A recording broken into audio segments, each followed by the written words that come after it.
1987 թվականի մայիսյան մի օր մի խումբ անկախականներ իրենց ընդհատակյա ղեկավարներից հանձնարարություն են ստանում մի քանի մեքենաներով ճանապարհվել տարբեր ուղղություններով։ Խնդիր էր դրված շեղելու խորհրդային Հայաստանի պետանվտանգության մարմինների ուշադրությունը։ Այն ժամանակ շարքային անկախականներից քչերը գիտեին, թե ինչ նպատակ է հետապնդում այս խորհրդավոր իրադարձությունը։ Վարագ Առաքելյանը, Գուրգեն Արմաղանյանը, Գարեգին Մխիթարյանը, Արցախ Բունյաթյանը խիստ վստահելի համախոհների օժանդակությամբ պատրաստվում էին անել այն ժամանակների համար չլսված, չտեսնված մի բան։ Նրանք դեռևս ֆորմալ գործող խորհրդային միության տարածքում Գլաձորի Սպիտակավոր Սուրբ Աստվածածին վանքի բակում վերահուղարկավորելու էին տանում Գարեգին Նժդեհի մասունքները։ Այս ամենն արվում էր խիստ գաղտնի, քանի որ Նժդեհը մի անուն էր, որը բարձրաձայն արտասանելն անգամ կարող էր ճակատագրական լինել։ Այն ժամանակ դեռևս չէին ենթադրում, որ ընդամենը միայն 2-3 տարի անց Նժդեհի գերեզմանը վերածվելու է սրբավայրի ու ուխտատեղիի, ու կար ժամանակ հետո այդ մասին իմանալու են բոլորը։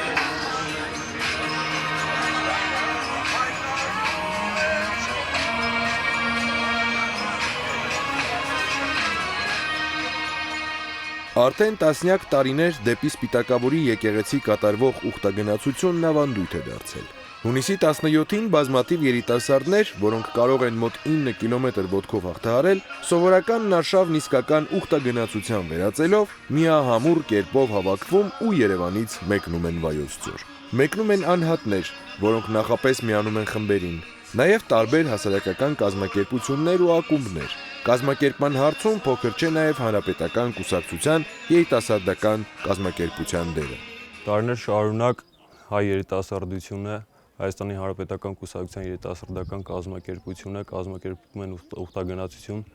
դեպի Գլաձորի Սպիտակավոր Սուրբ Աստվածածին եկեղեցի, որտեղ հանգրվանում է մեր 20-րդ դարի հայ ազգի ամենանշանավոր եւ ռազմական եւ քաղաքական մեծ գործիչ Գարեգին Նժդեհի աջունը։ Ամեն տարի մեծ թվով երիտասարդներ միանում են մեր այս ուխտագնացությանը։ Այս ուխտագնացությունը իր մեջ մեծ խորհուրդ ունի եւ ազգային գաղափարախոսությունը իր մեջ ունենալով հայ երիտասարդը այն ավելի է խորացնում իր մեջ եւ այն տարածում է նաեւ այն մյուս երիտասարդների վրա, ովքեր քիչ են տեղյակ եւ ազգային գաղափարախոսությամբ։ Կարծում եմ մյուս տարիների ընթացքում արդեն մեծաթիվ քանակ կլինի այս երիտասարդները եւ այս դժվարությունը, որ անցնում են, իրոք ուխտագնացություն է, որ գալիս հասնում են Սպիտակավոր եկեղեցի։ Ուրախանում եմ այն հանգամանքից, երբ տեսնում եմ հասնելով այս դժվար ճանապարհը կտրելով ոտքով, հասնում եմ այստեղ գերեզմանի մոտ, հասնում եմ Սպիտակավոր ու տեսնում, որ ինձանից բացի շատ երիտասարդներ եւ ոչ միայն երիտասարդներ, տարեց մարդիկ եկել են իրենց հարգանքի տուրքը մատուցելու մեր մեծն Սպարապետին, մարդու ով կարողացավ մեզ տալ ազատություն, մարդ ով մեզ համար երկրորդ ավարեր տվեց, մարդ ով մեր համար տվեց Լեռնա Հայաստան, մեզ պարգևեց Սյունիք ու անկախություն հարավելից կողմից։ Շատ ուրախ եմ, որ ունենք այսպիսի երիտասարդներ։ Աստված պահապան լինի իրանց։ Լցվեն Նժդեով, ապրենք Նժդեավարի, բռնենք Նժդեի փեշից, ինքն էլ Աստծո փեշից։ 1983-ի օգոստոսին Նժդեհի թոռնուհու ամուսին Պավել Անանյանը Վլադիմիրից Հայաստան է տեղափոխում Գարեգին Նժդեհի աջունը։ Նույն թվականին Խուստուփի լանջին հողին է հանձնվում մի մասունք, համաձայն Նժդեհի կտակի, իսկ ամբողջական աջունը պահվում է Վարագ Առաքելյանի տան նկուղում, Կոտայք գյուղում։ 4 տարի անց միայն Նժդեհի բազմաչարչար մարմինն իր հանգիստն է գտնում Սպիտակավորի բակում։ 1989 թվականին արդեն անկախությունը մոտ էր, բայց դեռ խորհրդային կարգեր էին։ Անկախական գործիչների ոգին ավելի ամուր էր եւ խրոխտ, բայց զգուշավորությունը դեռևս չէր խանգարի։ Բայց որոշված էր Գարեգին Նժդեհի շիրմաքարը պետք է տեղադրվի, ու դա պետք է տեղի ունենա հունիսի 17-ին։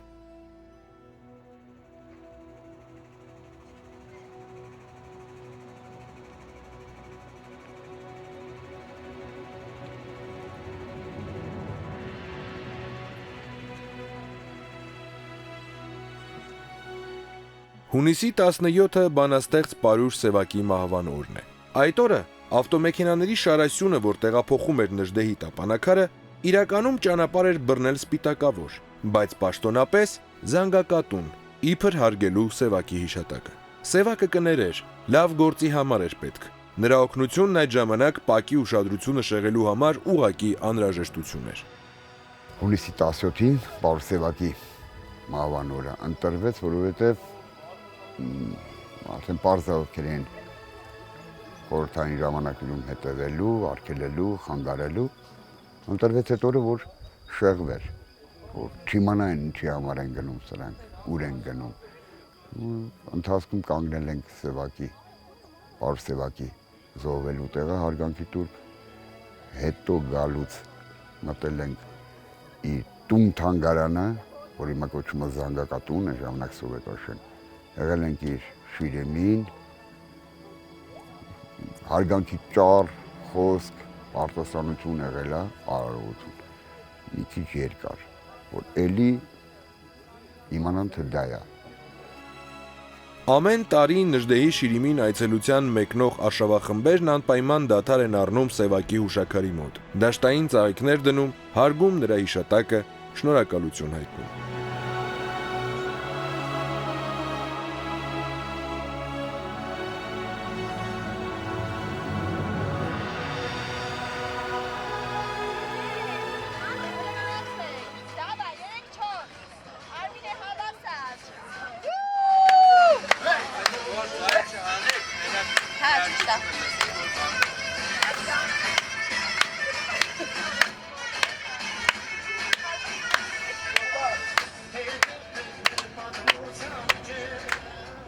Իսկ Եղեգնաձոր հասնելուն պես սկսում են նախապատրաստական աշխատանքները։ Այստեղ դիմավորողներն ու ճանապարհ ցույց տվողները հիմնականում Վայոց ձորի երիտասարդ հանրապետականներն են։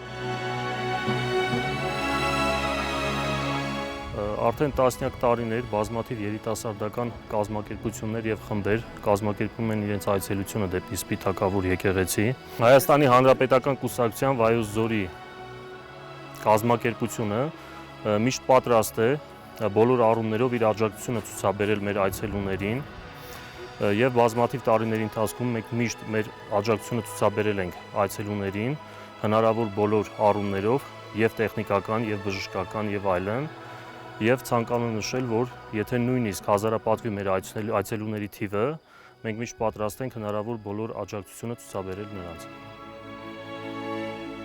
Ճանապարհը երկար է լինելու ու վտանգավոր։ Մոտ 9 կիլոմետր ժայռուտներով ու զառիվեր տեղանքով։ Ավտոճանապարհ էլ կա, էլի դժվար անցանելի, բայց ինչ ուխտագնացություն, եթե ոտքով չես անցնում ու ճիգ չես գործադրում։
Երկու-երեք ժամ անընդհատ քայլքից հետո երևում է Սպիտակավոր Սուրբ Աստվածածին եկեղեցու գմբեթը։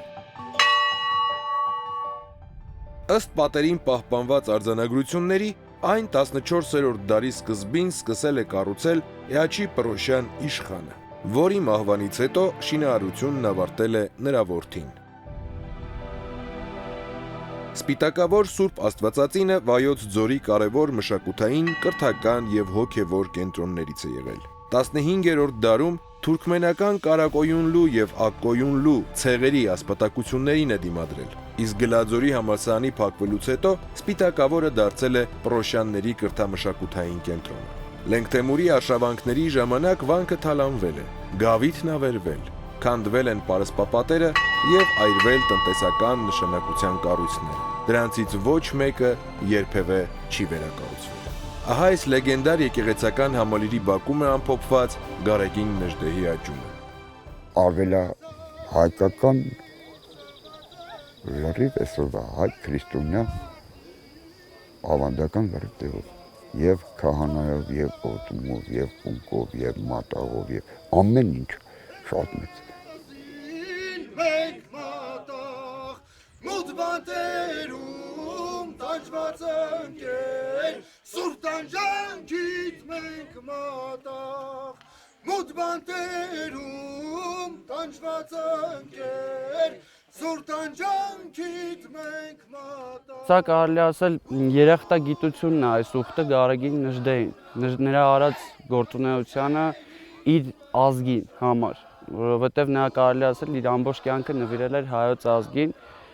Կարծես դա յուրաքանչյուր հայ երիտասարդի պետք է պարտավորեցնի, որ այս օրվա խորհրդին հետևորդ լինի։ Սա հենց այն դրոշն է, որը հեռավոր 1989 թվականին այլ եռագույնների թվում ծածանվել է Գարեգին Նժդեհի սրբատաշ տապանակարի վրա։ Այն դեռ երկար տարիներ շարունակելու է ընկերակցել այս սրբատեղի այցելության եկող ուխտավորներին, ու նրան անընդհատ փոխարինողներ են լինելու, ինչպես որ իրար հերթ չտալով իրար փոխարինելու են սպիտակավոր ուխտագնացության եկող սերունդները։